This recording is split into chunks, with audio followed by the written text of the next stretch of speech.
Sagubunani Morena, everybody. Afrika Tikkun has been in existence now. This is our 25th year. So we have had literally thousands and thousands of young people who have been involved in Afrika Tikkun programs.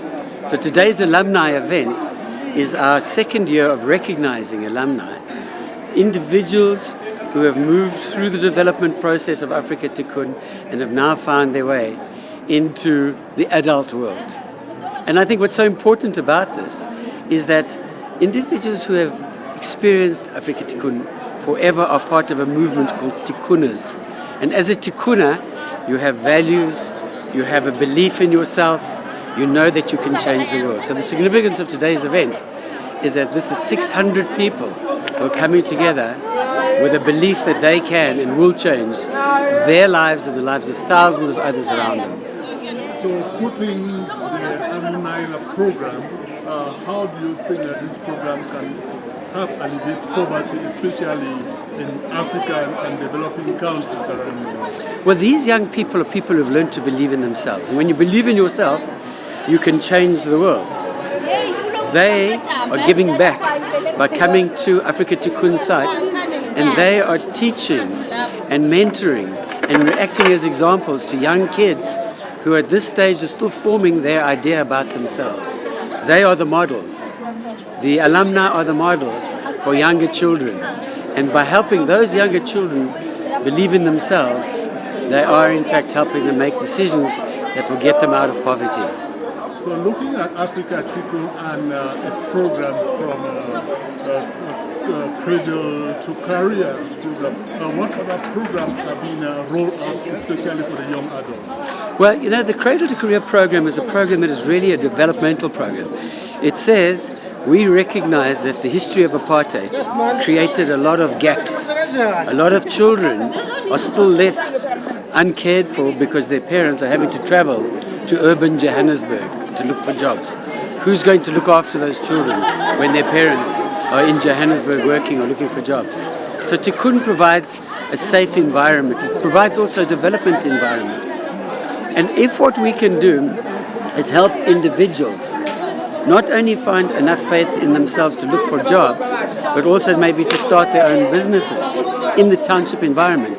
The growth of South Africa, its economy is not going to be kick-started necessarily in downtown Johannesburg or in Sandton.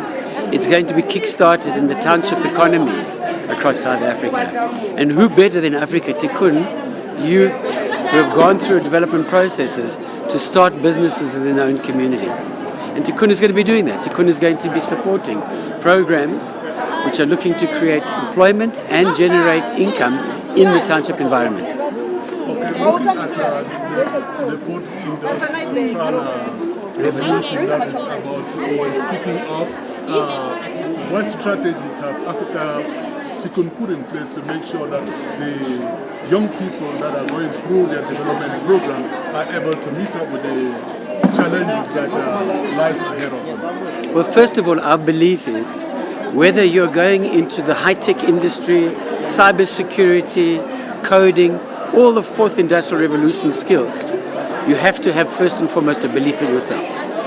You cannot fill a vessel that is completely shut. So we look at how do we help young people believe, as it were, in themselves and in the world that they're finding themselves in. Secondly, when you have that belief in yourself, then it makes sense to fill the vessel with skills that are required for the fourth industrial revolution. So what Tikkun is doing is we are talking to companies, the major companies in South Africa, ABSA, First Rand, Max Steel, big companies, and saying to them, where is your growth strategy? What skills do you need? And then we are developing training programs in Tikkun to train young individuals to have the skills that are required by those companies. We are running learnerships with those companies. So a young person going through Tikkun's development program now has skills to go into learnerships, and from learnerships can get in permanent employment or start businesses themselves that can service the economy of South Africa. Looking at these huge initiatives and developmental programs, what are some of the challenges that the center is facing, and any appeal for the general population or the companies out there to partner with Africa? Sure. One of the biggest challenges that we have is, in fact, to have people first and foremost believe that what we're doing is going to lead them ultimately into opportunities. Because when the economy is not growing and there aren't jobs, it's very difficult for a young person to believe that by investing in these developmental programs that it's worthwhile. So the first challenge that we have is to in fact create opportunities. We need partners. So we need companies, we need big companies, small companies to partner with us in running learnerships and at the same time offering job opportunities. One of the big challenges always is to have funding to pay for the training. You can't ask people to teach and not get paid for the teaching.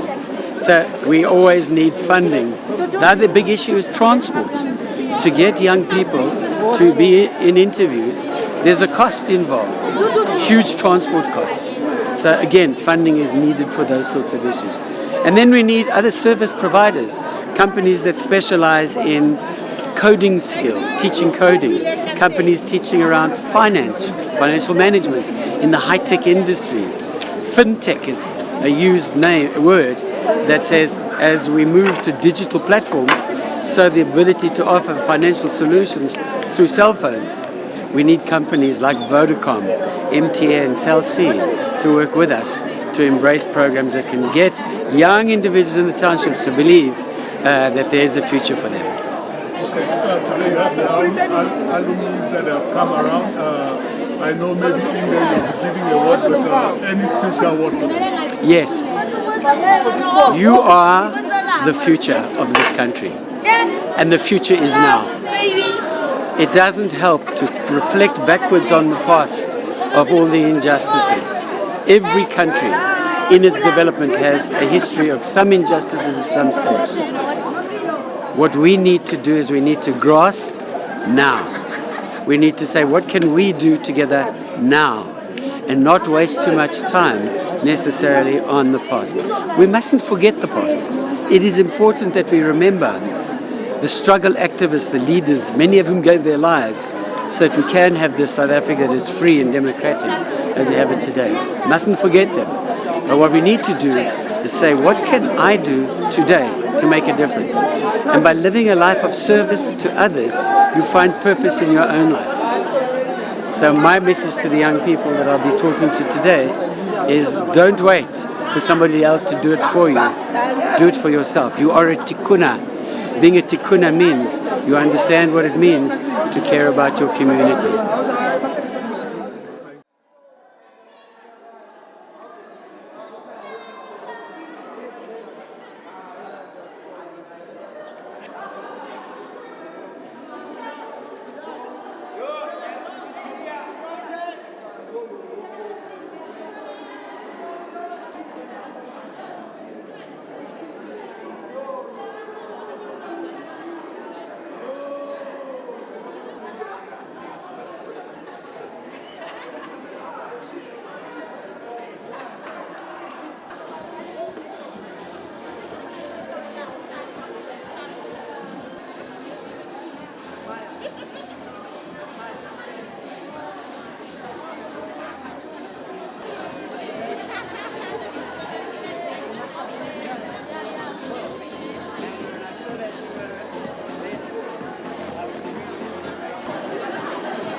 We are not alone. Hey, it's all but you so far.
I know everybody's excited. When I say showers, you'll say showers, showers. I would like everybody at the reception out there to come in now. We're starting. I have a pleasure to introduce our MC today, Sinansiwe Ndlovu, who's one of the outstanding young ladies, women that is showing that Africa Tikkun can really uplift and make a change in the life of a young person. And ladies and gentlemen, I would like to bring on board Sinansiwe Ndlovu as our MC for this program. Ladies and gentlemen, a round of applause.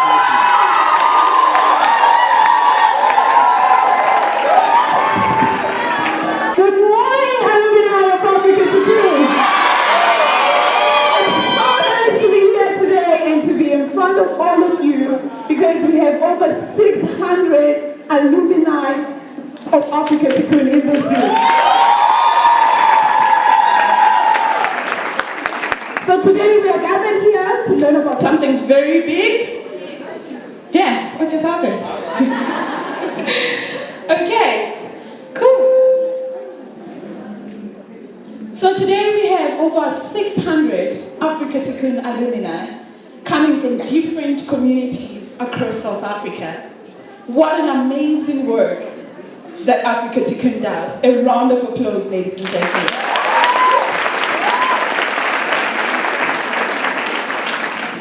As I've been introduced, my name is Sinansiwe Ndlovu, and I will be your program director today. And to start off this event, to do the welcoming, I'd like to call upon an amazing woman. So ladies and gentlemen, help me welcome our Chief Operations Officer of Afrika Tikkun by the name Bridget. A round of applause, ladies and gentlemen. I'm not going to lead you into dance.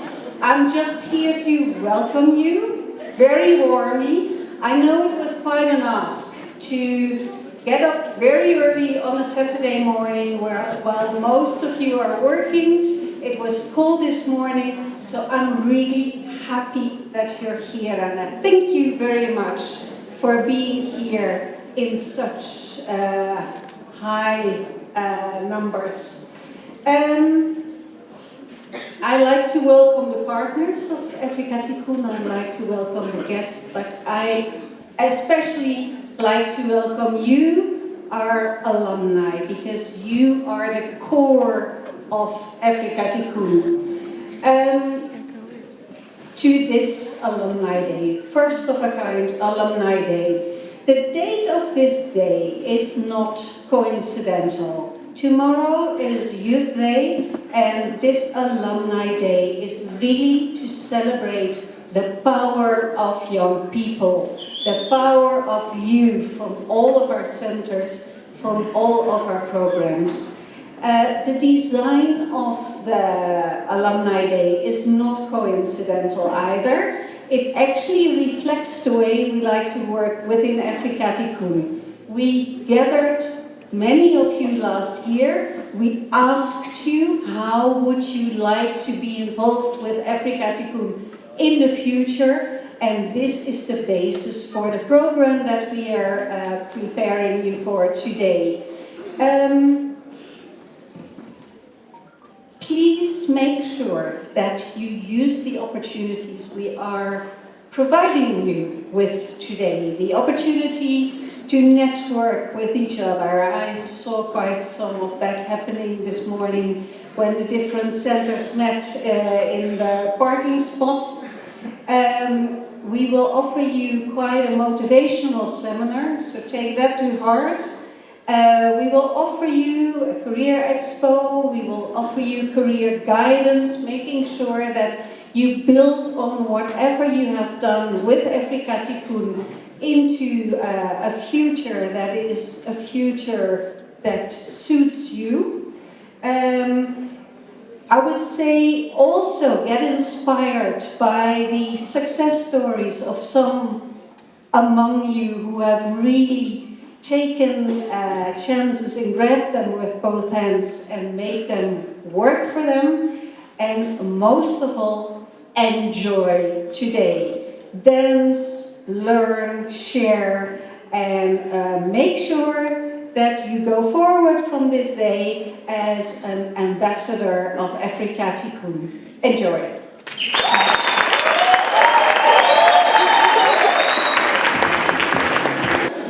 Today, our theme for this alumni program in 2019 at Reception Hall in Johannesburg, in Braamfontein, is the fourth industrial revolution. By the show of hands in the room, how many of us have heard about this fourth industrial revolution? Much better. Much better. So today, embrace yourselves as young people as we learn how can we tap into this coming era in our lives. Does it mean we're going to be more unemployed? Or is there an opportunity for us to flourish? Let's think about it, okay?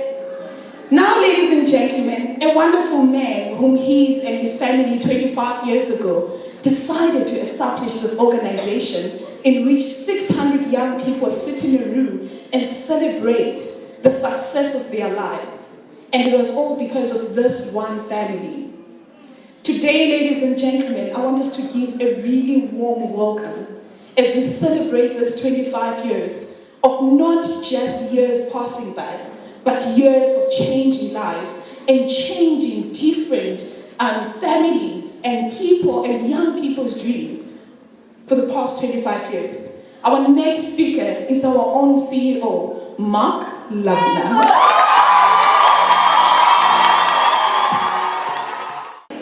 Good morning, Tikkuners. I love Orange Farm, I love Diepsloot, I love Alex, I love Mufuleni, I love Utando.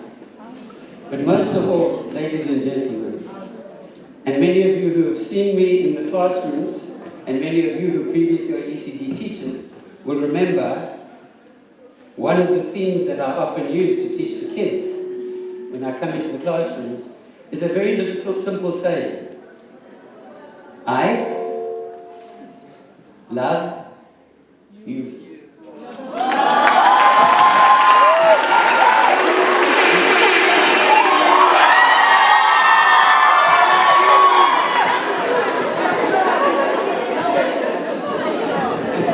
Ladies and gentlemen, can I tell you what it is that I love? I don't only love you because you're young and full of energy. I love you because you have embraced the relevance of Afrika Tikkun. You've understood that there is a difference between being somebody who is going to take responsibility for their lives, or somebody who's going to blame the rest of the world? And when I see the joy, and I see how easy it is, the spark of music, the spark of love, how quickly each and every one of you are responding, you are tikkunners in the truest sense of the word. So I'm here today to talk to you about the fourth industrial revolution. And I'll explain to you what the fourth industrial revolution actually means to all of us in a minute. But if I may, if I can just ask your permission to tell a little story. The story goes like this. 20 odd years ago, 25 odd years ago, I had the great privilege of meeting Madiba. Some of you might know I have another organization called the Smile Foundation that looks after children with facial deformities who come from impoverished backgrounds. Children who are not going to get access to net care or to any of the private hospitals because they haven't got the money. But they need to have a life. And simply because they have a cleft lip or because they are burn victims, why shouldn't they have the same life opportunities that all of us have? And it was in that environment that I met Madiba. And I want to share with you a personal set of experiences that I had, because I was very honored. I used to go to Madiba's house, and I used to sit in the lounge with him, one-on-one, talking. And I used to take my 12-year-old daughter with me, and he used to make her write on a piece of paper.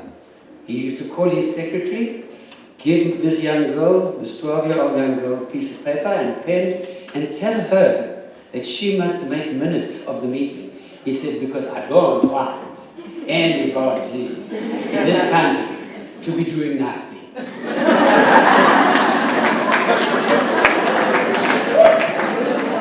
Ladies and gentlemen, why I tell you about the Smile Foundation and Tikkun function? When I used to go to Madiba, I used to go to him to talk to him like a business. We need this much money, we're looking after this many children, these are operations. Madiba was not interested. He used to say, tell me about the child. Tell me about the child. Is the child passing school? What subjects is the child studying? Once the operation is over, where is the child going to go? Madiba had a love for this country, as we all know. He brought us together as the Rainbow Nation. Why? Because he cared about every single individual. He did not just look at everybody on a voter's roll. He looked at every single individual and he cared about every single individual. So ladies and gentlemen, before I even start to talk to you about the fourth industrial revolution, let me say to you that Afrika Tikkun, as an organization that is developing children from 2 years until they are in their 20s, we care about every single individual. It's not just about numbers. Okay, and although there might be 600 people here today, and the last alumni function 300 people, and I believe next year there will be over 1,000, ladies and gentlemen, Afrika Tikkun will never stop caring. Sorry about that. So it's President Ramaphosa, I'm going to tell him this way.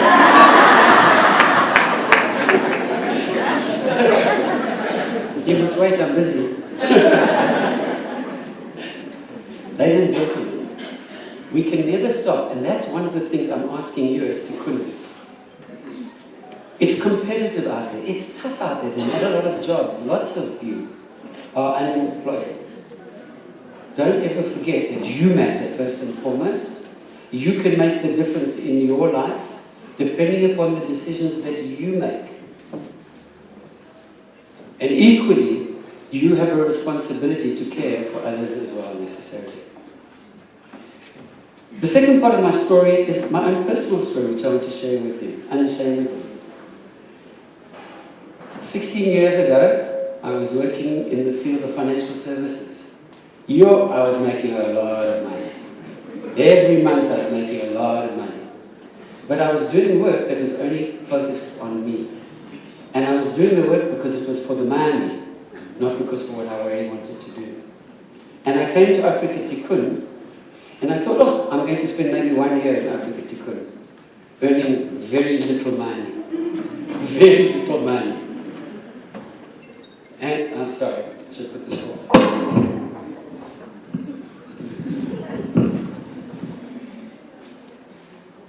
But I found my purpose. I found what I love to do. And no amount of money was going to give me the same satisfaction. When I wake up, I've been in Tikkun now 15, 16 years. Every morning that I wake up, I love what I do. I don't do it for the money. I don't do it for the recognition. I don't do it for the power. I do it because this is what my calling is in life. This is what makes me feel like a completed human being. And the funny thing is, issues of money are no longer as much of a problem that they used to be before. Because I'm saying this to you, ladies and gentlemen, if you go into the career paths that you're going to go into just for the money, I'm going to tell you now, you will wake up one day and you will be very unhappy. If you do the things that are aligned to you personally, and you know yourself better than anybody else, and if you don't, if you are unsure, insecure about what the career paths are that are right for you, that's what Afrika Tikkun is here to help with. To help you understand what are the opportunities, what are you good at doing, and how do we match the opportunities together with effectively your abilities. So Afrika Tikkun 5 years ago, started an organization in Tikkun called Afrika Tikkun Services. And it's a separate unit within Afrika Tikkun Group. Afrika Tikkun goes to various companies and it asks those companies, what are the skills that you want? What are the values that you want? And then what are the developmental training programs that Tikkun can build to help you? Our cameraman a little bit earlier on was asking me a question. He was saying, we have a TV station that beams across Africa. Do you think, he said to me, Mark, that we could look at discussing ways to train people who have got the aptitude to go into the field of TV and run learnerships? And I embraced him and I said to him, thank you. It's exactly what we want to do. Ani, where are you? Ani, won't you stand for 1 second? Ladies and gentlemen, Ani has been with our organization now 10 years. Okay, in every part of the organization.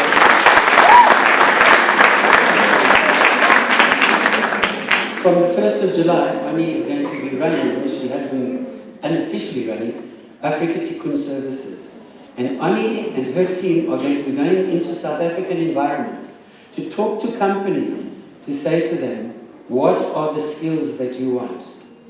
What are the hard skills? What I mean by hard skills, what are the skills that you need? Accounting skills, engineering skills, whatever those might possibly be. And also, we can give you tikkunners. Why are tikkunners different?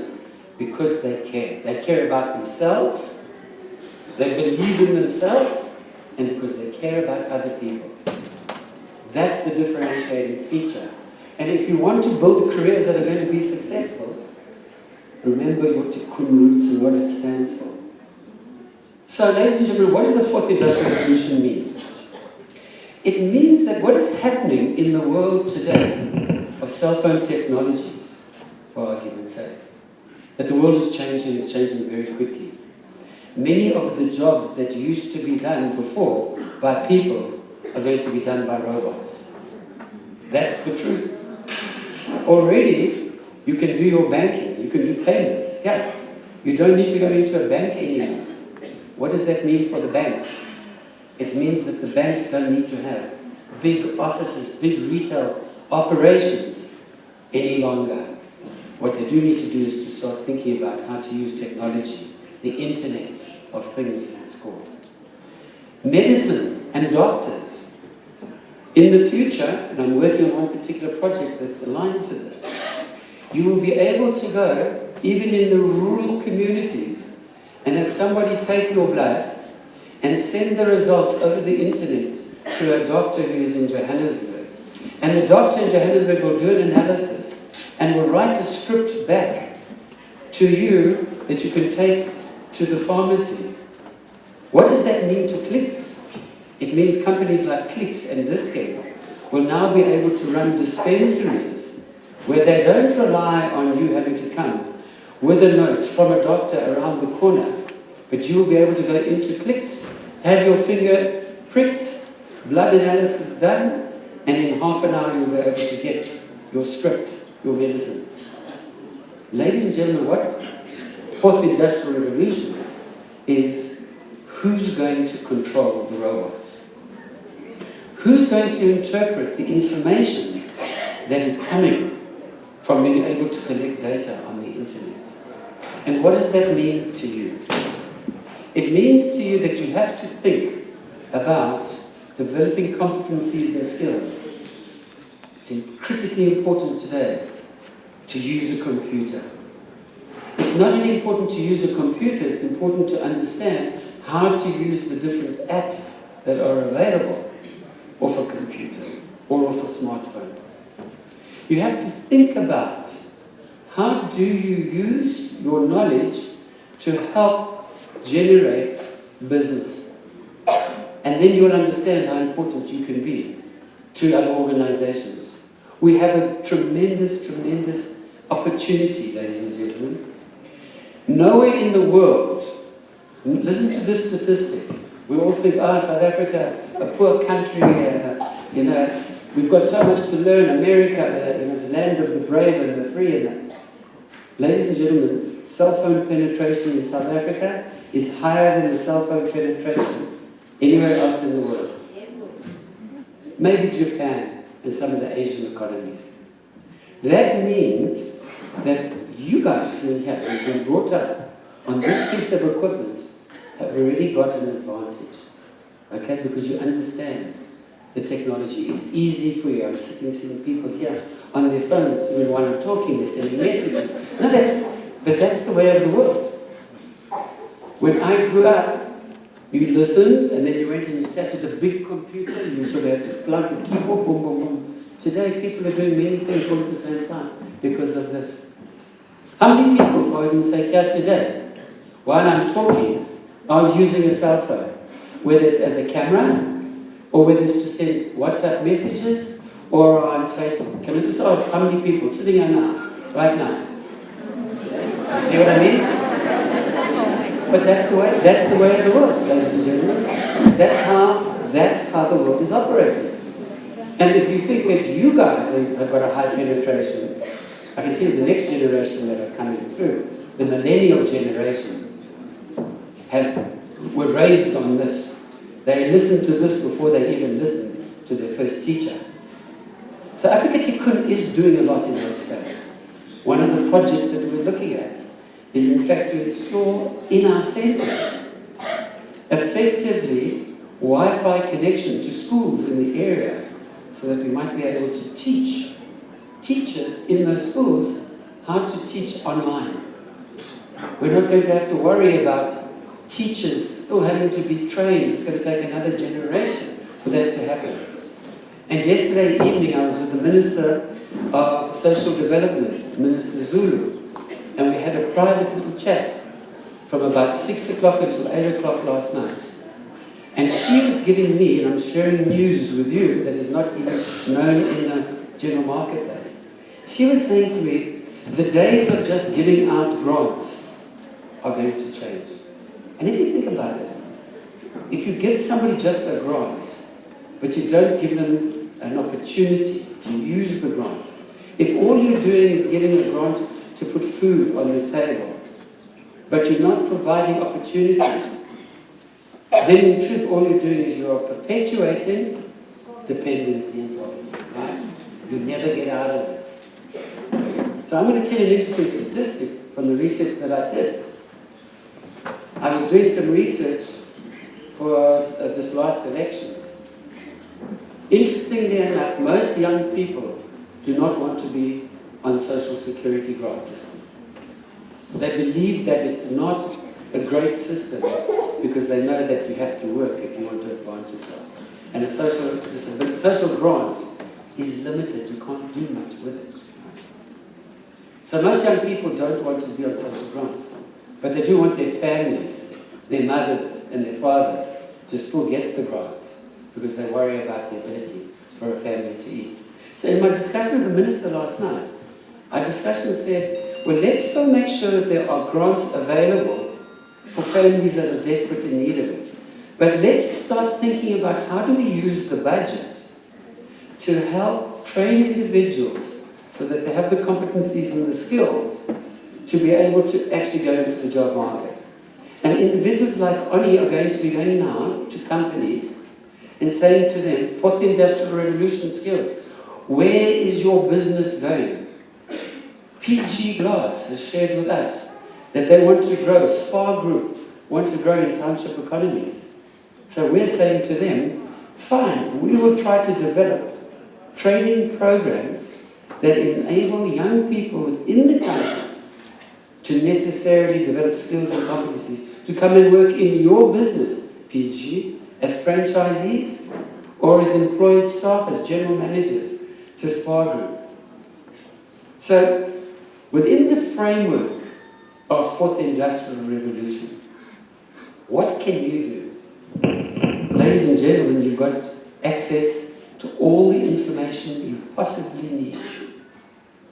If you don't have data access on your home phones, on your phones here at home, find hotspots. Come to Tikkun centers. In your own, if you're working in the places of your business, in your lunch hour, instead of sitting complaining about, Zuma, trillions, forget about it. It's happened. It's gone. Invest in your future today. Take this phone, okay, and go and Google Fourth Industrial Revolution. Go and Google artificial intelligence. Go and Google careers in this field. And incentivize yourself. Because, ladies and gentlemen, you were given a gift that many other young people did not necessarily get. You were given the gift of coming to a Tikkun center where people around you, I love you. It's not just I love you. It's Tikkun people that work every day, hard. And frankly speaking, not for fantastic wages. Because we can't afford. We have to get money from donors and we have to employ as many people and run as many programs as we can. But I can tell you, with my hand over my heart, nobody's making any money in Afrika Tikkun. What money we get, the bulk of the money, and by the way, if any of you alumni want to have a look at the financial accounts of Tikkun to see how much money is being spent at head office, in operations, I'm telling you that it is open to you for your inspection. Because I feel proud that Afrika Tikkun spends less money on salaries than most other NGOs, including organizations like Nelson Mandela Children's Fund, CHOC, well-known other organizations. This organization is lean, people are hungry, and we work hard. Why? Because we love you. Truthfully.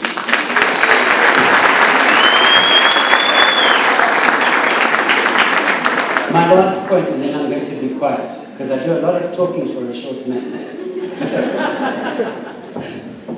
Have you ever seen short men always talk more than big talk?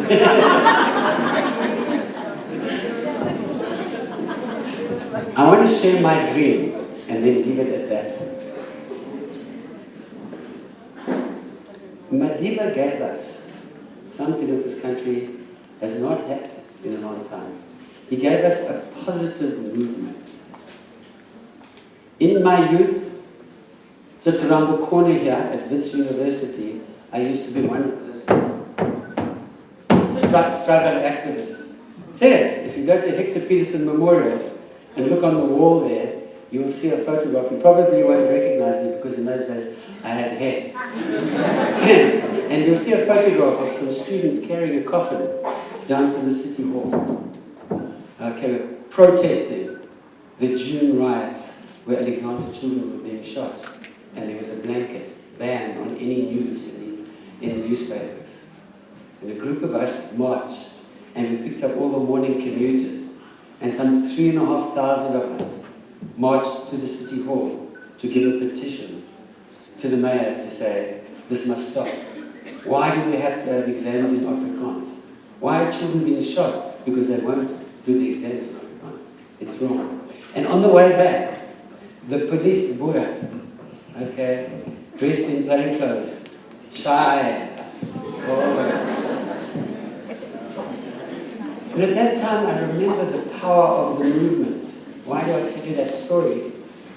No matter how many times we were shy, okay, we determined, Viva Africa, Viva Mandela, Viva Winnie Mandela. There was a movement, ladies and gentlemen, that could not be stopped.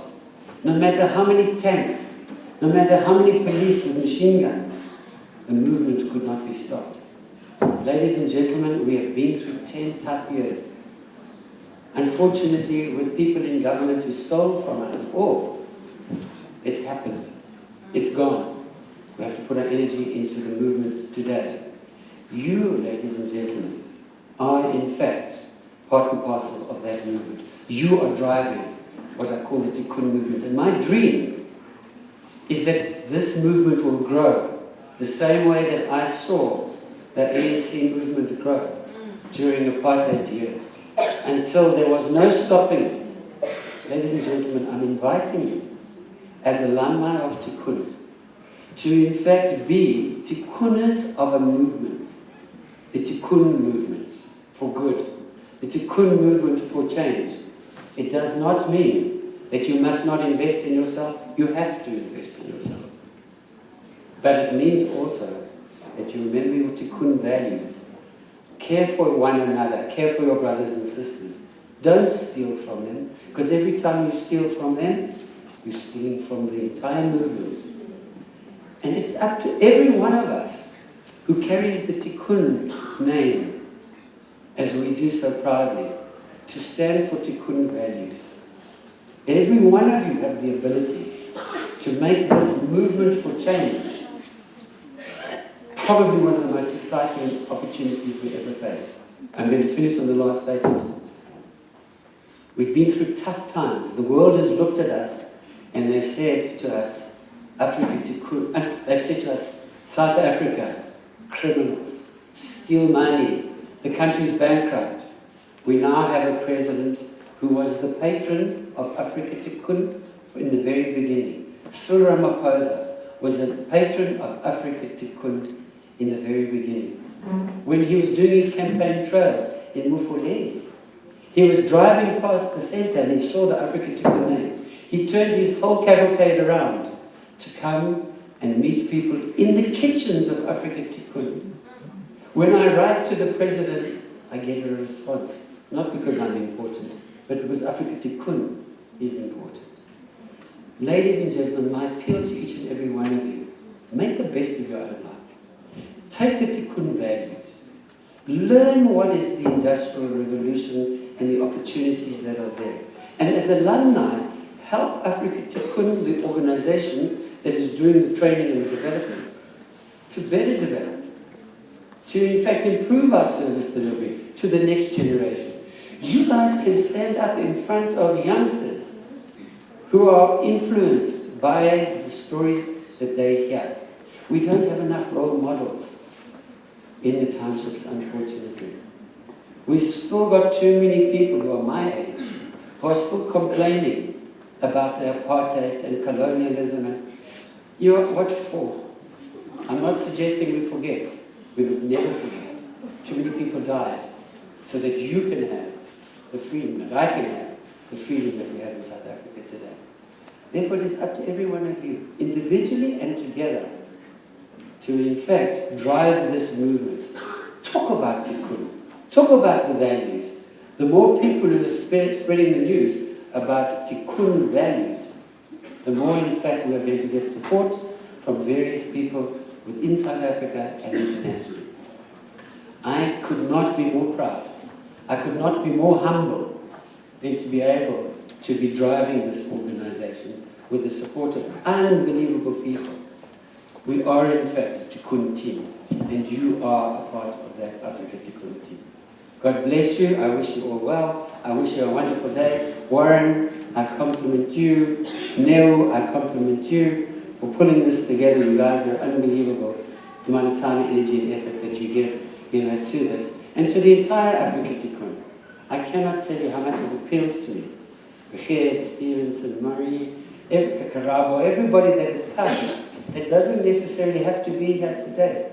The fact that you're here today shows me where your hearts lie. And I'm very, very grateful to you. Thank you very much.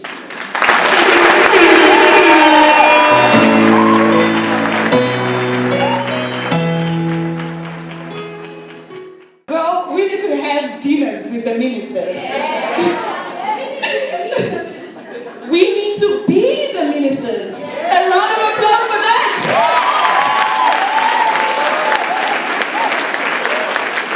Already we see there's a gap. He's talking about teachers that need to be trained. Who is going to train those teachers? He's talking about that the fourth industrial revolution is all going to be about technology. Who's going to do the coding behind each and every robotic that is going to be out there? Is it you? Or are we going to watch on the news again when some other child from somewhere where we don't even know comes in and introduces us to something new? Are we going to be the supporters who download the apps? Or are we going to be the creators of the apps? It's a question that we need to all ask ourselves right now. And it was amazing when I looked around and I was like, wow, hold on. When you look at the DJs, it's young people. Right? Can we look at the DJs? Did you see them? It's young people. We look at big events like this. Who's going to plan them? Okay, we don't understand physics. Right? I'm a bad mathematician. But I'm a good planner. Let's put this event together. Let's open our own businesses. Right? Are we going to wait for someone to give us a job? Are we always going to come in and say, the internet of Africa Tikkun is slow? Or are we going to go in and say, you know what? Here's just 1 billion. Can you please just put 5? Right?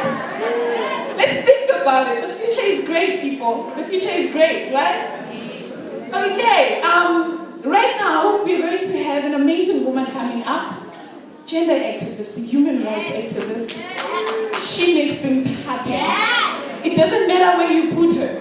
You put her in the bushes, she will survive. You put her in the water, she will swim. She will swim with the sharks, and she will survive. And now, ladies and gentlemen, a round of applause for our superwoman, Ma'am Nell Belinda.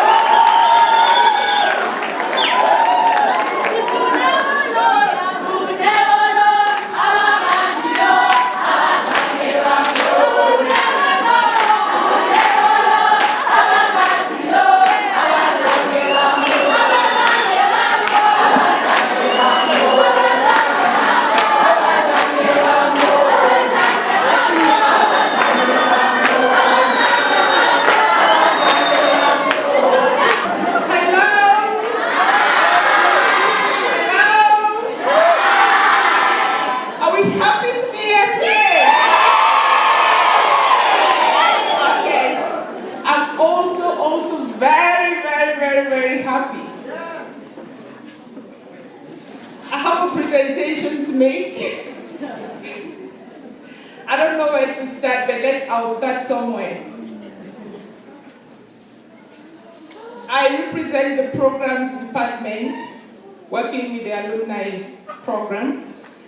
But how this came about is that at the passage out of a meeting one day, Onyi called me and Nell, I need you to do this.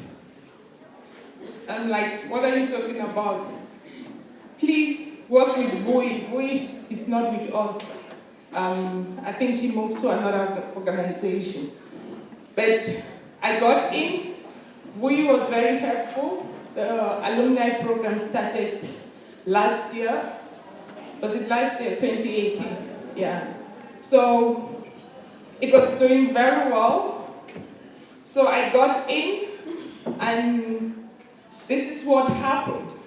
So I'm just here to give the whole background to everyone that is here, because I've met a lot of you, but I haven't spoken to all of you. So we really had to structure the program again. And I went to Oni and said, is there money? Can we have camps to do this? Because I don't believe in doing anything for the young people. They need to do it for themselves, right? Yes. Yeah. So the young people needed to structure their own program. So we started in Johannesburg. We had a camp. The first 40 people came together, 20 females and 10 young men, 20 young men. And we actually sat for 3 days to think through what they would want to see as an alumni program. What would they really want to, how would they identify themselves? Well, how would they participate in this program? And what do they want in this program? They told us their stories. I worked with Kodwa. I don't know if Kodwa is here, but that is the one person that we facilitated the process together. The same thing happened in Cape Town. And guess what? What young people in Cape Town want is the same thing that young people in Johannesburg want. The same thing that came out from Cape Town is the same thing that came out in Johannesburg. And then, from the camps, we actually had to vote a group that would actually lead these programs within the centers. So we communicated with the centers, had another training just to explain what this is so that the center will have a bigger audience so that they can actually vote for the people that will lead them at the centers.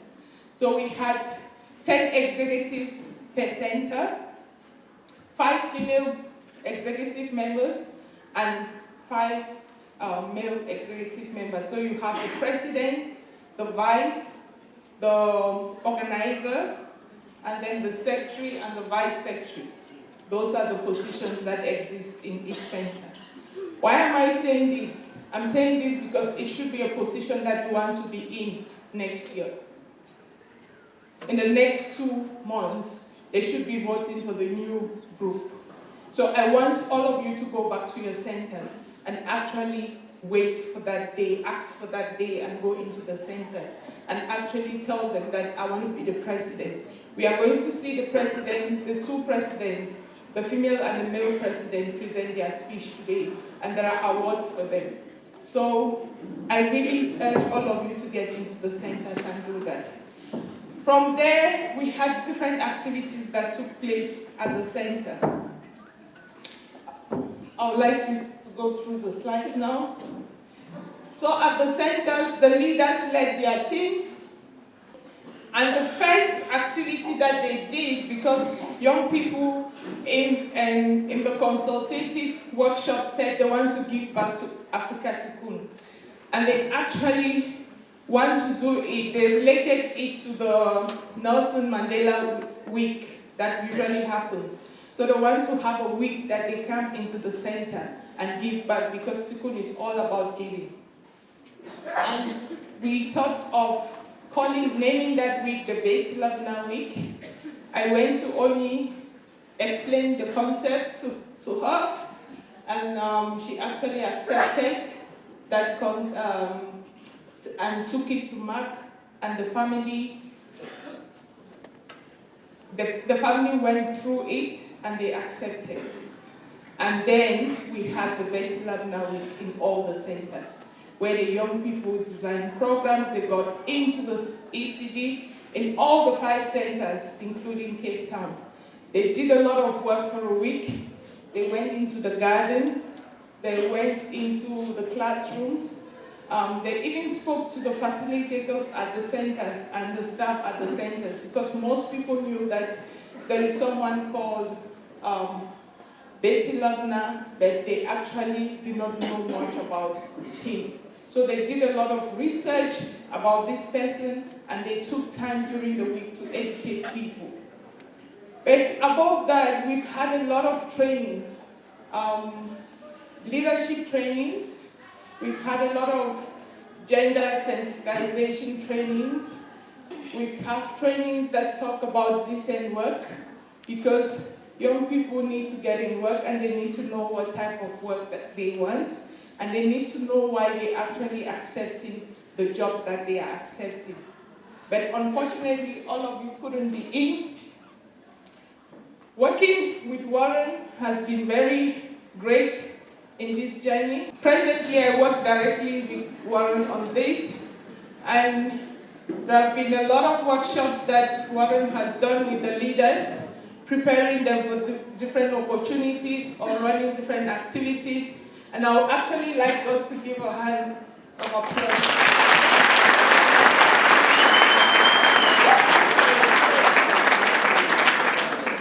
Yeah, so Warren has had sleepless nights doing all of this, but all in all, this journey has been a great journey with the young people who are dedicated. I always say, make sure you know what you want, go for what you want, look within the center, and find a support structure. I talk a lot about social capital. And all we have is our friends, our colleagues, the center, our parents. So who is there to support you? Because it's not easy these days to just get up and apply for a job and get it. You have to, sometimes you have to know someone who knows someone or someone who believes in you. So you need to create relationships. You cannot live as an island. You cannot come into the center and leave your classroom or whatever, or how you've left the center, you don't even come in to talk to people. Because when opportunities come up, nobody will know where you are, and nobody will know that you need that opportunity. So create relationships. Talk to people, even if it's once a month. Greet them, let them know that you are still there. Or just tell us that you are doing very well. You know, we will also really celebrate it. Warren, I would just like you to say. Thank you so much. I mean, this year's activities, I mean, they have been groundbreaking, and I think through you, Noah, you have given value to the program, because I remember one of the camps that I was introduced to you as alumni leaders. You were, discovering groundbreaking topics around young people and economy, and that is fundamental. How young people can not just become doctors and nurses, but they could look beyond, small careers, become, business-wise, and engage in local economics and global economics, and see really where they fit, where do they belong, and believe that with the Betty Alumni event. On one of the opportunities that we had was the opportunity to provide our leaders with project management skills, which takes, when you organize events, you must, or a project or a program, you must have basic skills in project management and programs management. It is very, very vital and very, very important. And as you had the Alumni Day slide, the Alumni Day the Career Expo is actually, put for you guys. Let me speak in a youth language. Like Noah said, you cannot just get a job by putting in a CV. Nowadays, you strategize, you plan, write it down, think where you're supposed to go, research. You cannot wait for somebody to come up here and tell you about your career. You must know what your career involves in order for you to step on the steps of accessing the opportunity to advance your career. You get what I'm saying? So when you get to places like this, there's a word networking. When I wrote that word down for the first time on a piece of paper, I didn't know what networking is. But networking is asking Nell, my name is Warren Khadebe, and I really want to be a brand strategist one day. How can I become a brand strategist? Where should I start? And then Nell gives you information. The exchange of information has begun. That's it. Siyakhulumisana, rawisana, sithetha isiqamto, and then we go somewhere. And that's it. And as far as I'm concerned, Nell, we've done very brilliantly. All the leaders dedicated, not only for the alumni, but in the centers, ensuring they're part of giving back the skills they've learned from the CDPP, and ensuring that every young person is seeing that inspiration that we try to show out there as Africa Tikkun. All these young people that are here, Oli, all these young people that are here, Mari, Garabo, they are here because they've seen an example that we have shaped through the young people that we've had all this time. The money that you've signed, Oli, every time you sign, you approve. This is the result. These are young people that are here and they believe in our vision. And this year our target is 2,000. She knows I'm going to talk forever.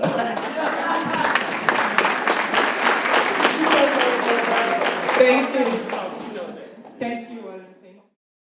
Tomorrow, we celebrate young people of 1976. Young people who stood up for a cause and made things happen.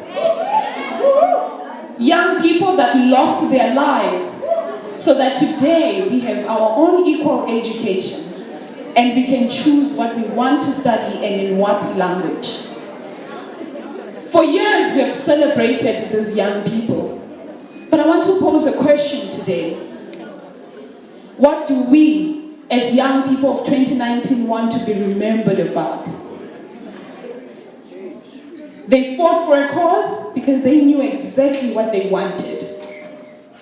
They sat down, they planned it. They knocked the first time, the doors did not open. They knocked for the second time, the doors did not open. They were challenging. They couldn't sleep at night. There was tear gas, there was bullets that were flying through the different communities. But these young people stood strong and they held on to the vision, not for themselves, but for the young people that were going to live when they were no longer there. As young people of 2019, do we have a vision for others, or are we only focusing on us? Now, a young lady by the name Promise was in the room today, and she will take us through this journey of the youth of 1976.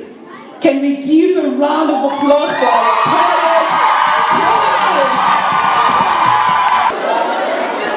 Morning, ladies and gentlemen.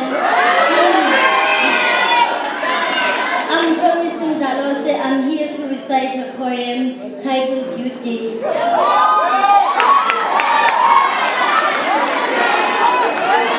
Youth Day. Have you ever wondered why do we celebrate Youth Day? Well, this is a red letter day, a day to be celebrated in the memory of our beloved 1976 youth.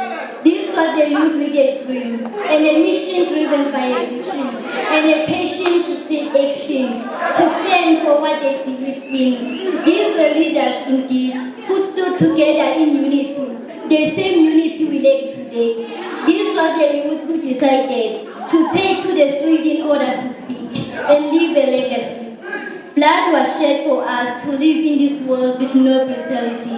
The tires were all over the street bare, but this youth was brave, and they knew they were to stand up and fight for the generation after them, of which is us. This was the youth who set us free, and I'm not sure if they would be pleased to see what we do today with the future they handed to us.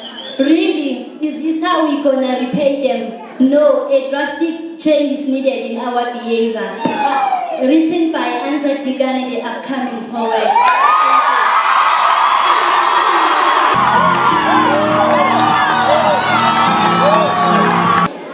And I'm gonna allow Given to appreciate what Promise has done. A round of applause, ladies and gentlemen, for our dancer, Given!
kindly ask each and everyone to stay in their seats. We are so excited, and it's happiness everywhere. But we need to be able to hear each and every single word they're going to say. And in poetry, we do not clap. Tiki, how do we do it? Exactly. So that's how we do it, without the screaming. From Alexandra, we have President Khotabo Molai Kleki.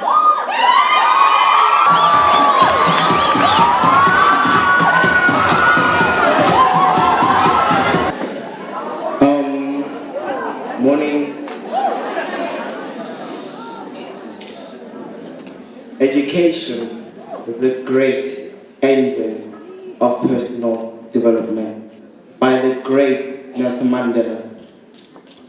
Greetings, ladies and gentlemen. My name is Khotabo Molai, and I am with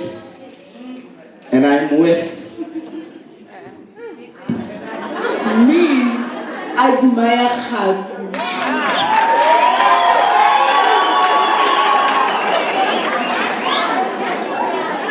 and we from Alexander Township, the north of Johannesburg.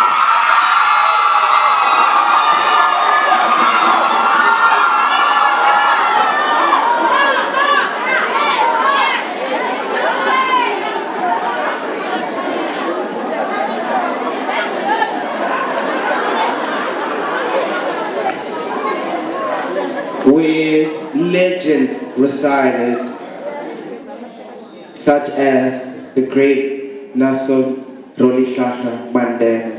And we also have Linda Twala, who also provided us with a center called Butalichaba. As we all know, Afrika Tikkun is based on changing the youth lives from cradle to career, by building an empire and engaging on their talents, and also making sure to make their dreams come true. And now I'll hand it over to my colleague at Maya Katu. Thank you very much, Professor. We are part of Afrika Tikkun's 25 years legacy. Ladies and gentlemen, being part of the alumni program enables us to stay in touch and help one another with information of job vacancies, learnerships, internships, and anything that empower us as young people. Ladies and gentlemen, we also take part in everything that happens in our center. We love volunteering, we love giving back, we love doing things. We volunteered in CYD when our CYD had no art facilitator. We volunteered until they got an art facilitator. And that's what we do. We know that people living in township like eating oily food, and there's a pain. Due to that, our children for ECD were once rated obese, and our alumni help them with daily exercises. As you all know, that healthy body is healthy mind. Ladies and gentlemen, we care so much about our community that each and every time when Afrika Tikkun sees the need to give to the most deserving people food parcels, we are the ones who have those food parcels, and we usually paid more than the expected number of food parcels, and that says a lot about our loyalty to our center and our community. And that's us. We also take initiative in the 360 event. Not so long ago, we were parading, going from one street to the other in Alexandra. Ladies and gentlemen, we all know that our children are the future of this country. So if the youth and old people keep on raping and killing them, where is our country going? It's going nowhere. So there was an awareness to our community, and I am sure that that's one of the reasons why Afrika Tikkun is investing so much in our children. Ladies and gentlemen, module that covers entrepreneurship. And our center is one of the most fortunate centers that has the hair and beauty program. And I am definitely sure, ladies and gentlemen, that this hair and beauty program is more like practical to this entrepreneurship module. So, as I indicated before, then we help one another with things that empower young people. So this simply means we are sticking to the values and principles of Africa Tikkun. That takes me to the story of a young lady who was born and bred in Alexandria. The young lady who did her CDP program, finished with her CDP program, joined the alumni program, but because she had nowhere to go, she did not apply for anything. She just came to our meetings, sitting there, doing nothing, you know. But then she heard about the Tusanani Foundation, and that's where she realized that she had to go back to school. She then applied for a bursary. Right now, as we speak, she's studying at the University of South Africa. And that's how our alumni program helped her achieve her dreams. Put us, my friend. How about you tell them more about things that we do in our program? Thank you, Admire.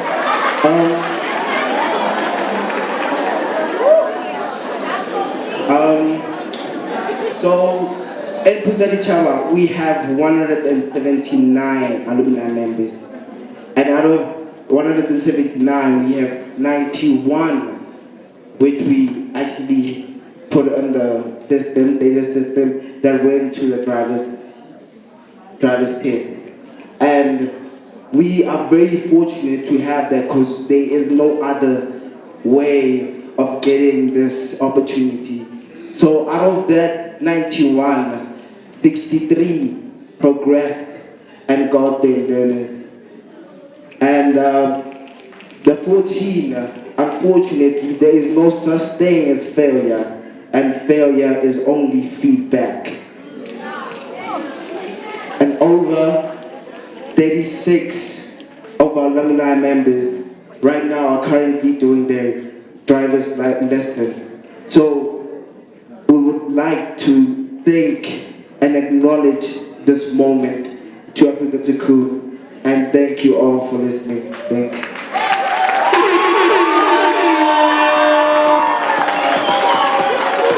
A round of applause, ladies and gentlemen, goes to the president of Alexandria. Oh, but can you believe it? It's already 2019. It feels like yesterday when our very own center, Wings of Life, was opened in 2008.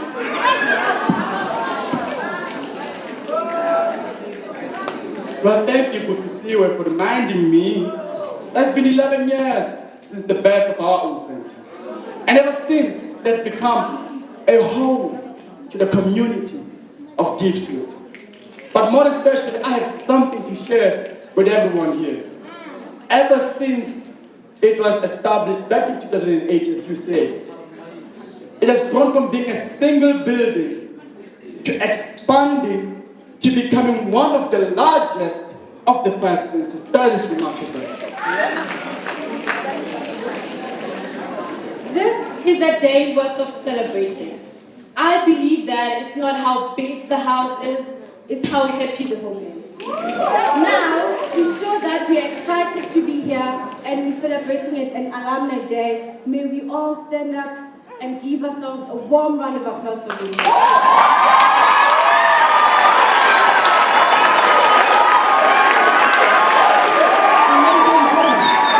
As you're still standing,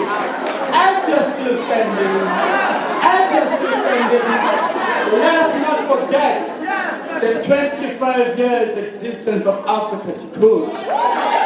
As the good saying goes, do not shy away from the days of small beginnings. My leaders, you may take your seats.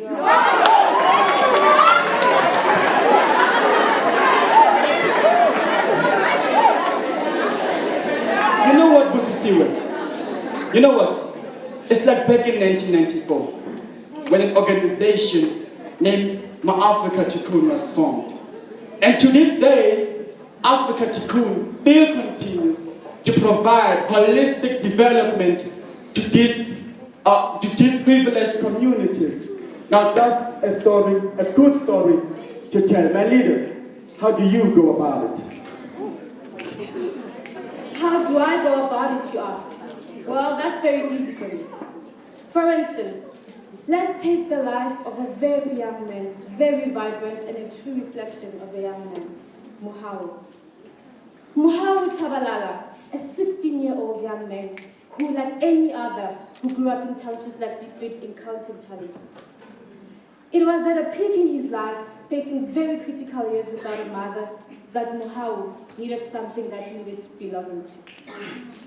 In 2017, things went worse for him. He was forced to relocate because his brother had done something bad at school and he was kicked out of school. But in 2018, Muhawu decided that he needed to be his own person. He wanted to pave his own way. He decided to go back to Deepstad. And him going back to Deepstad meant him going back to Afrika Tikkun. When he went to Afrika Tikkun, he found love for art, drumming, and believe me when I say, he never looked back. I have to say, my leader, you know, I was standing here and I was busy processing what you were saying, and I have to say, that is really motivational, I have to say. Well, I also discovered something very interesting about the word Tikkun. Apparently, Tikkun means transformation or change. Am I wrong?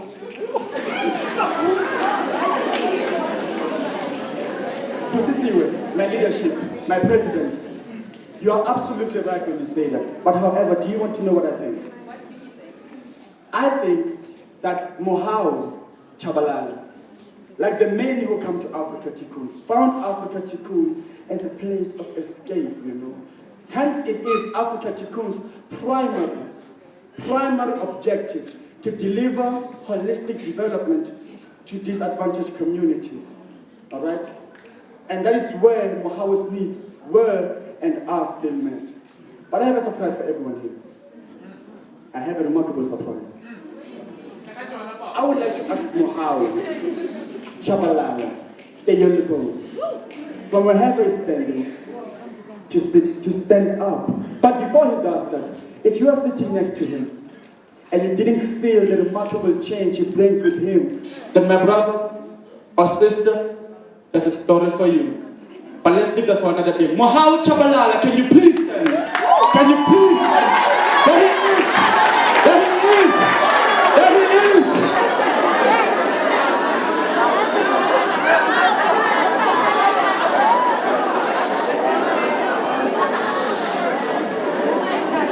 Afrika Tikkun delivers its vision through the 7-career 360-degree model and its programs. These programs include the ECD. The ECD is the Early Childhood Development. Then we have the CYD. The CYD is the Child and Youth Development. Then we have the CDPP, which is the Career and Development Placement Program, which I think most of us are in it right now.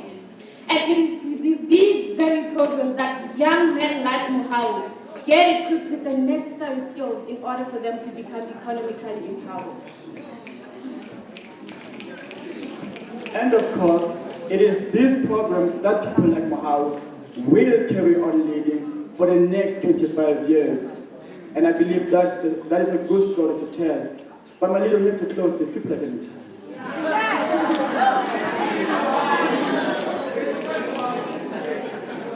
I trust that Afrika Tikkun will continue spreading its wings of life to other communities.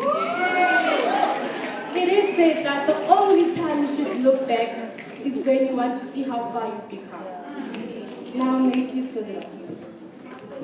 Now guys, to show that we are vibrant and energetic, let us welcome the next two presidents, our royalty kings and queens, with a warm round of applause. Thank you. Ladies and gentlemen, our next president, honorable president of Orange Farm, an opportunity to our honorable president of Orange Farm.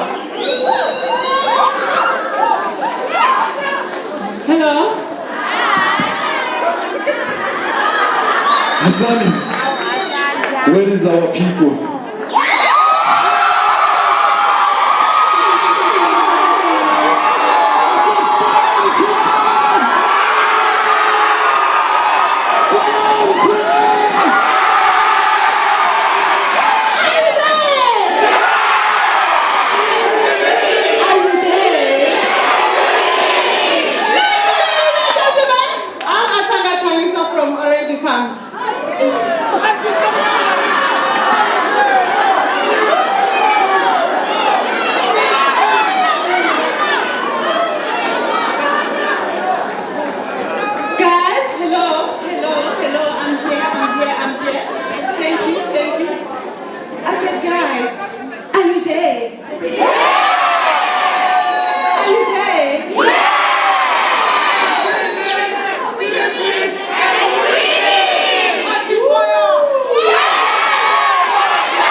the president of Alumni.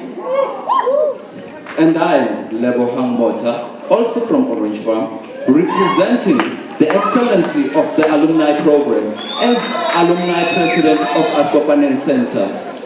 For those who don't know Orange Farm, it is situated in the south of Johannesburg, heading towards the Bal area. Orange Farm is like any other community you can think of in the country.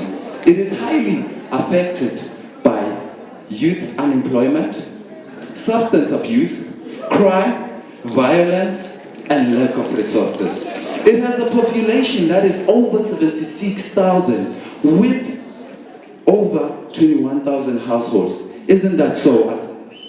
Oh yes, Mr. Lebu, it is. In the mist and darkness of those households, there is a light, and that is Afrika Center. Probably you're asking yourself why it has the light. Let me take you through it. Afrika has the light because of the values that Afrika Tikkun has, which is empowerment, sustainability, ubuntu, quality, and responsible and kindness. These values of Afrika Tikkun has developed a model, which is cradle to career, that has the following programs: early childhood development, which is ECD, child and youth development, which is CYD, career development and placement program, which is CDPP, and currently the alumni program. Now, let me tell you a story.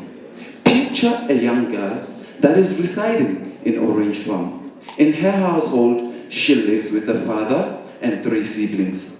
Asanda, I think we should give this character a name. What name can you think of? How about Bridget? Bridget? What a nice name, you're such a thinker. Bridget joined Afrika Tikkun at an early age when she was doing grade 7 under the CYD program. She had a privilege in being part of the youth camps and peer educator programs, where she was helping other young people to do well in their schoolwork.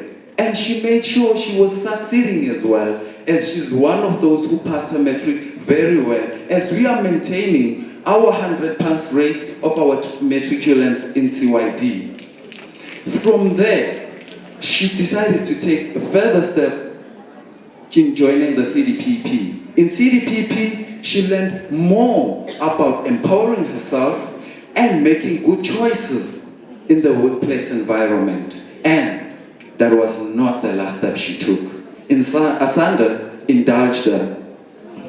Thank you. The light inside her kept on shining brighter and brighter. Now, ladies and gentlemen, I need you to understand, as she was a part of alumni, what is alumni, or shall I say, the beauty of alumni. Ladies and gentlemen, alumni program is the closer step to economical empowerment. So, alumni is the part of Betilabna. Lebu, could you please elaborate more on what is a Betilabna week? Recently in Afrika Tikkun, we had a Betilabna week, where we find our young people celebrating our late hero Betilabna. And that week was specially dedicated in celebrating him. Asanda, may you continue. Thank you, Mr. Leo. As she had a privilege on participating in Betilabna's program, so Bridget, our character, was so privileged and so confident to help us. I have a quote, Mr. Lebo, that says, "Umuntu ngumuntu ngabantu." A person is a person by people. So, Mr. Lebo, could you please again elaborate more? On the Betilabna, she did very well, as she was a woman. She's a woman, and she was also involved in the event that every one of us know, which was Women International Day, and she was there liberating for women's rights. Thank you. So the youth of Orange Farm did see a light in Bridget's life. So in today's world, our youth no longer see Afrika Tikkun as a choice, but as a lifestyle around Orange Farm. Yeah. Yes, it is true, Asanda. In our CYD, we managed to register 176 children under the CYD program. And then in CDPP, we have 1,236 young people under CDPP program. And in the alumni program, we have 234 young people participating in the program. Now people, maybe you looking at me and you're looking at yourself and say, this guy loves attention, why is wearing a blue t-shirt? But now is the time that I show you why we are here. Please allow me and give me 5 minutes and show you why we are here.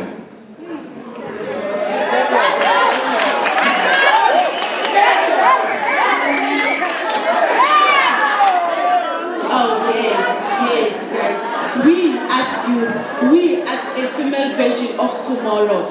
So, ladies and gentlemen, I would like for Ulebu to announce our character. Ladies and gentlemen, we're not just celebrating the 25 years of legacy, but we celebrating the 25 years of legacy standing strong. And we thank Afrika Tikkun for being a light in our community. So now we've been talking about Bridget, and maybe you think Bridget is a myth or an imaginary person. Actually, she's here with us, and she's part of the executive of Alumni Program. Bridget Saite, may you stand up so that I can see you? Definitely, indeed, the stats tells you that the youth of Orange Farm really don't see Afrika Tikkun as a choice, but as a lifestyle. So people, let's give it up to Afrika Tikkun for being a light in our communities. A round of applause for Afrika Tikkun. The Love Nation is in the house and they are refusing to stay behind. Ladies and gentlemen, a round of applause for the Honorable President of Kutanda Center.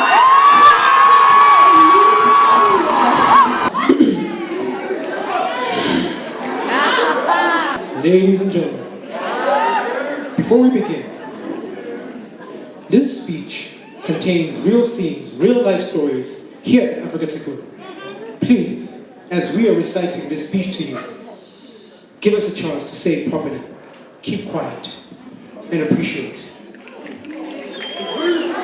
Are you with me? Are you with me? Thank you. For the fact that we want everybody to be quiet, and for the fact that there's only one mic, we're going to use our African voices. We want you guys to hear us properly without any interruptions. Thank you. It takes a village to raise a child. Thabo Mbeki. Ladies and gentlemen, his name is Kanya Spa. It takes a country to elect a president. Ladies and gentlemen, her name is Lindiwe Kilebohile Mabuya. And we are the alumni president of Utando Center. Berea, Youthville, Hillbrook, the dark cities of Johannesburg. Where money, drugs, religion, and alcohol govern society.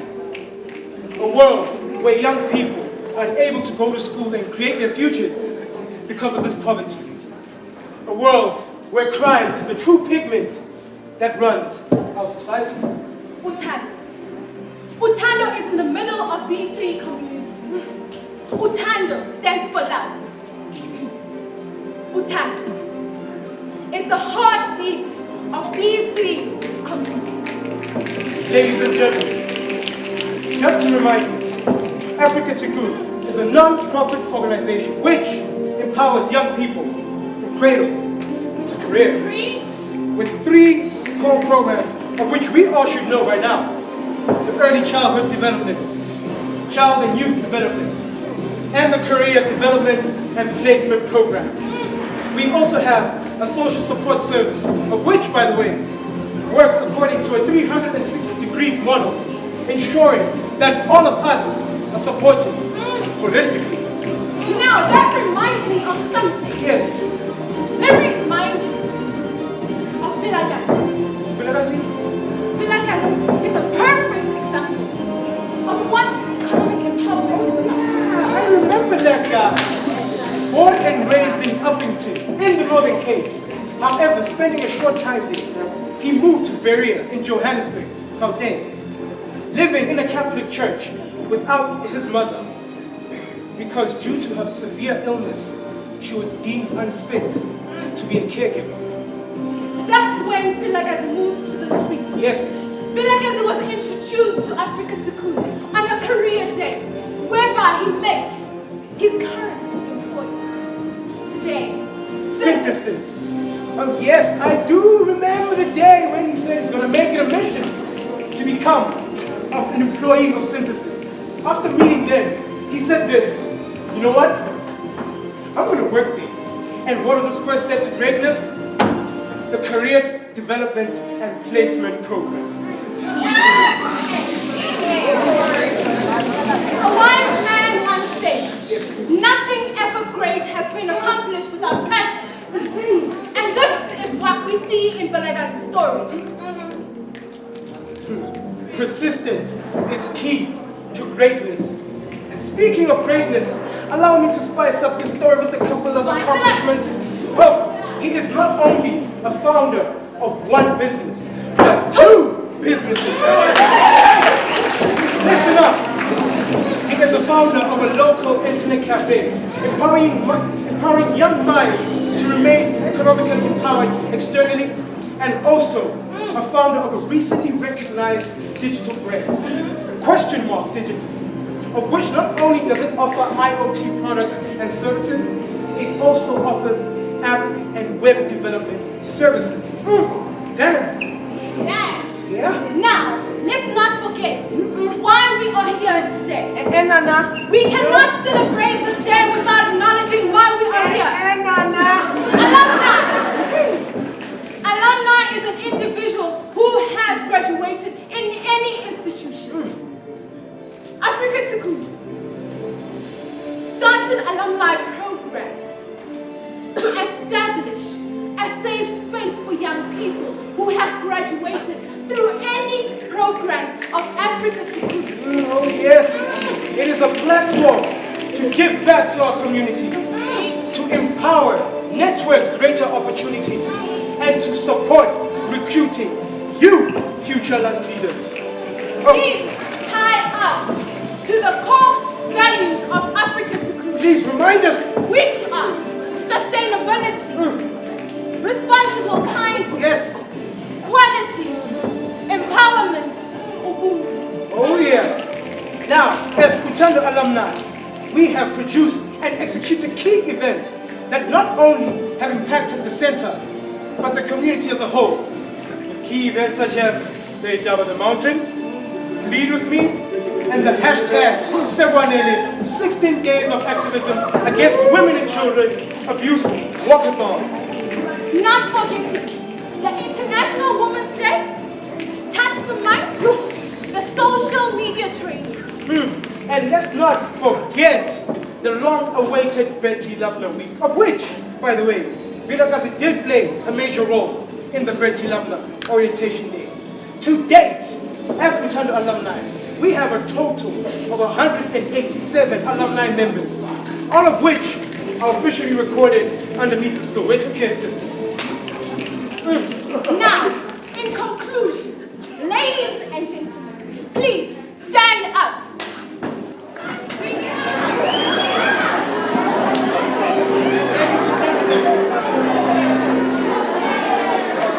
Ladies and gentlemen, Vilakazi is not here today, but he has experienced all of Africa Tikkun's core values. In a matter of months, he was able to live 25 years worth of work. In a matter of months. That is exactly what we stand for, what we are celebrating today. Now, allow me to teach you. Let's give Afrika Tikkun a kilo. A kilo. Another kilo. One more kilo. On behalf of Utando alumni, thank you.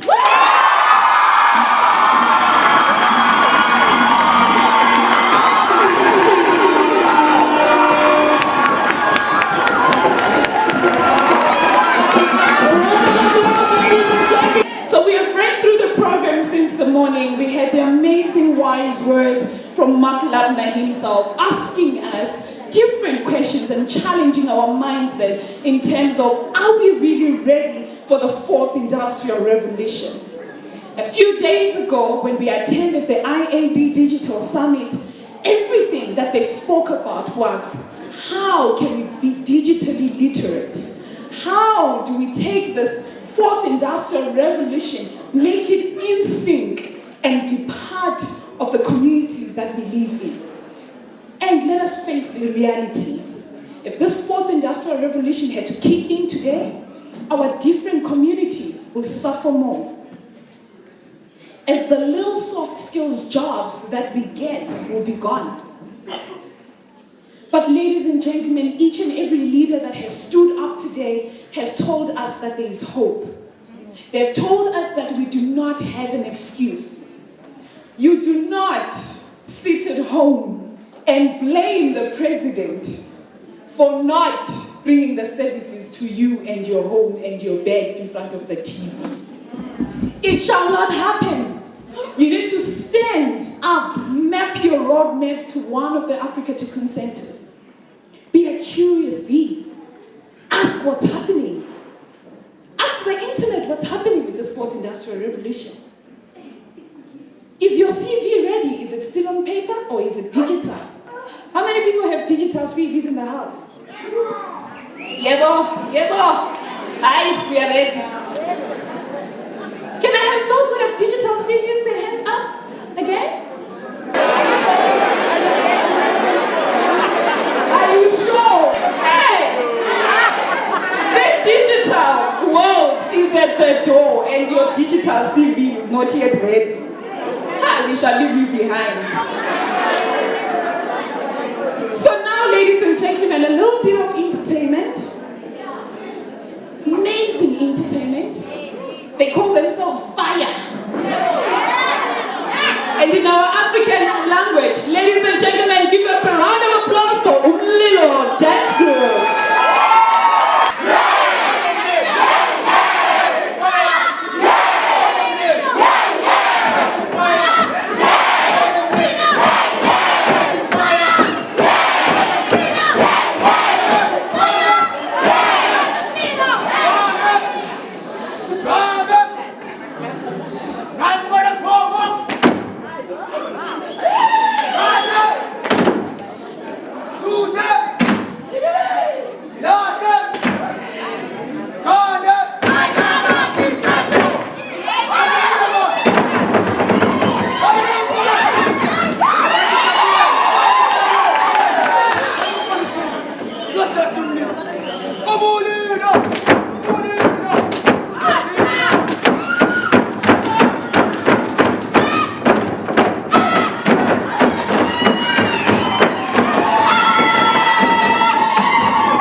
alumni that are amongst us today.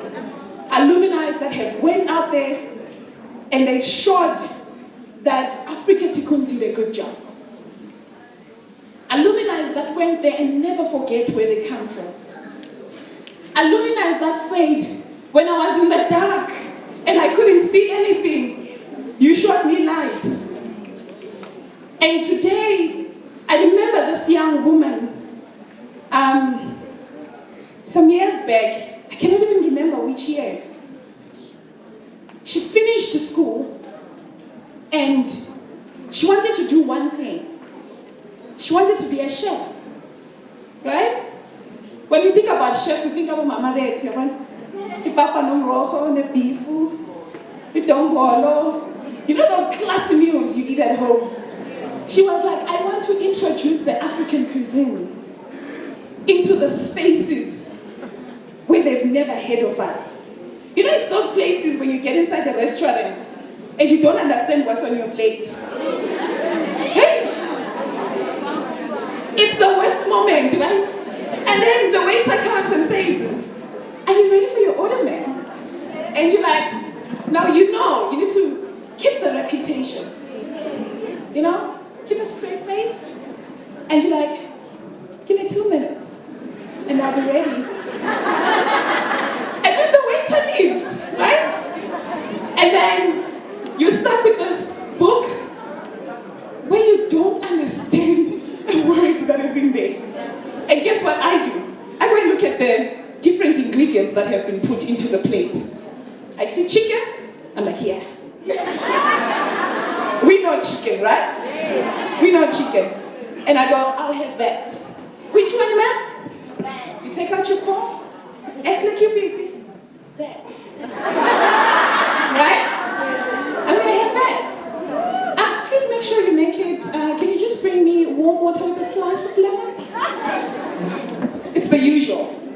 Skip your feet, damn it. So this young woman wanted to change this.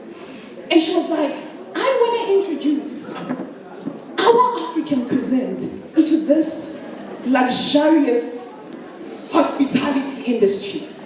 It's not like we can't cook.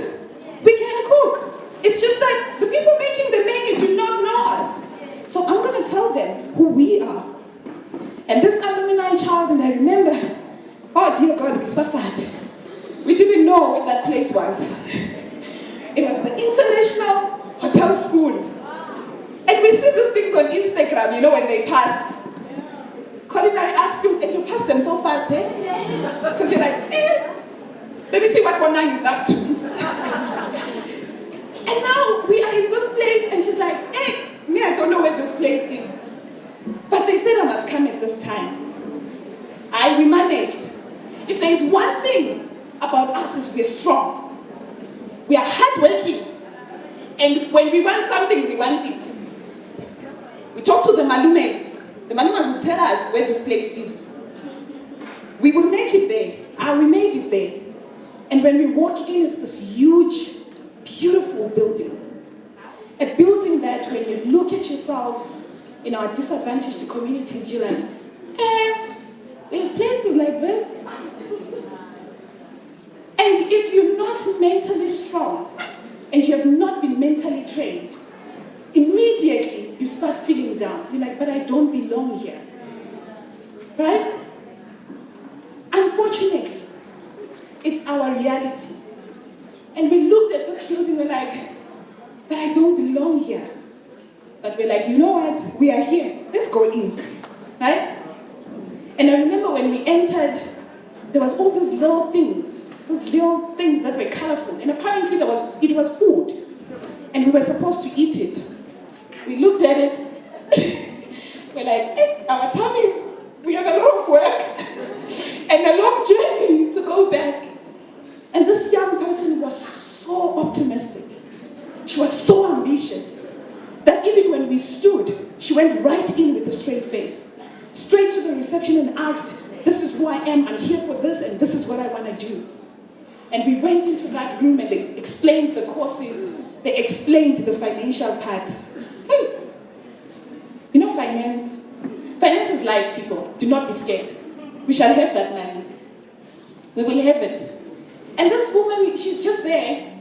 And everything, she's positive. And I'm like, oh, did you hear how much it is? She's like, oh yeah, and I'm coming. And I looked at her like, okay.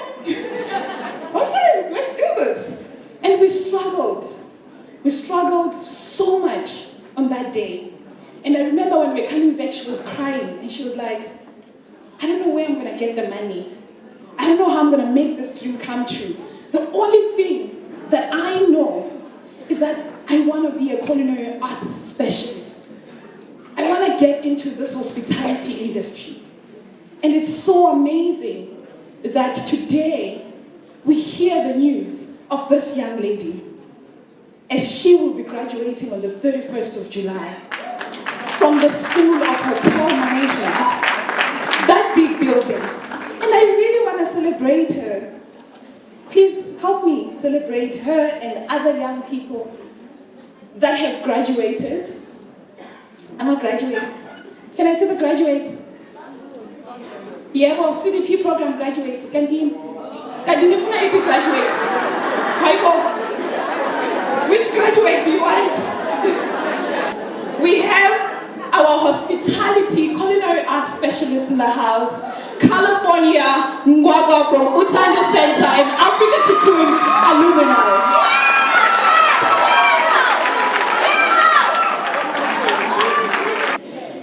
It pops up and there's talks around problems in Africa. We're fighting for African women's rights, girls' rights, gender activism. And then I look at the location, Kenya. Yeah?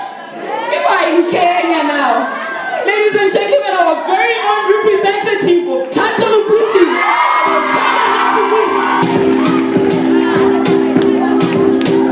I am so good at this surprising. And today, I walk in here and I remember seeing a post around human rights for children with disabilities. Our young people are traveling the world, sharing the message, changing lives, talking about what Afrika Tikkun is doing in the country based on all of those things. And then I walk in here and I see a picture I saw in the internet. Right by the door, I'm like, yeah. And this is my sisters and my brothers, they're doing things. Ladies and gentlemen, our very own activists in human rights of children living with disabilities. Kamogelo!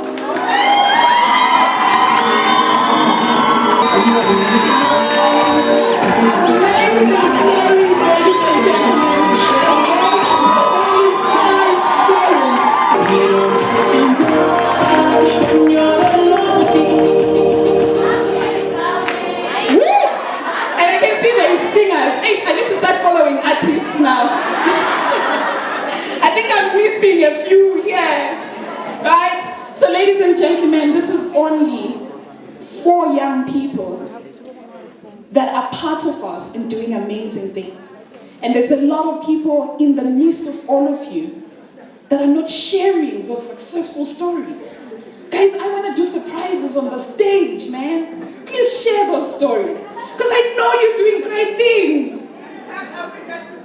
Please take us. Come on. Take us.